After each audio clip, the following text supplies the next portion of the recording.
Yan mga ka-fishing, kukunin na namin yung last naming pataw.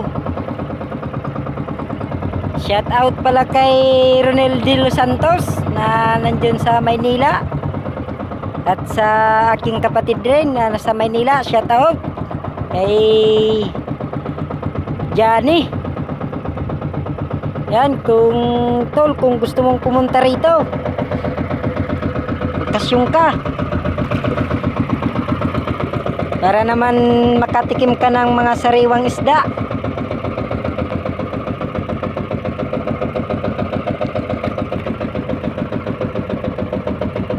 Yun, no?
Imbis na masaray ko man to, ikuha mo man to.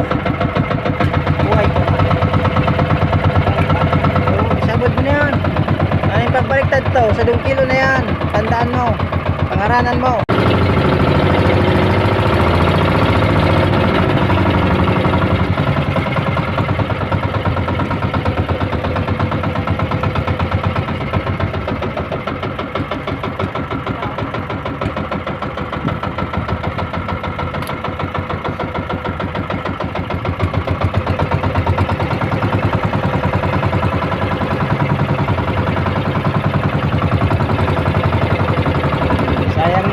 Iwan yung kitay sa baura. Mahal pa naman ang kilo ng nylon dito sa amin. May isda pa pati, oh, sayang. Mabuti at natanggal.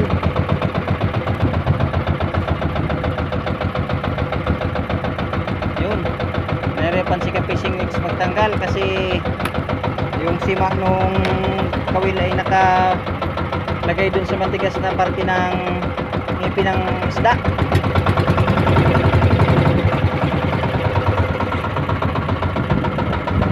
So pala lagi kaming nasa malapit ng maglaot.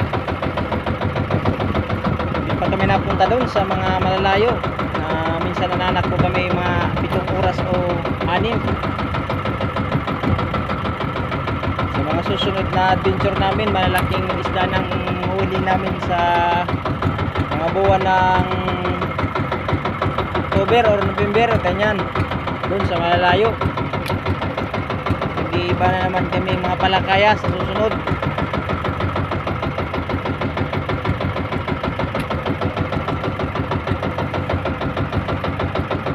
Mga ka-fishing,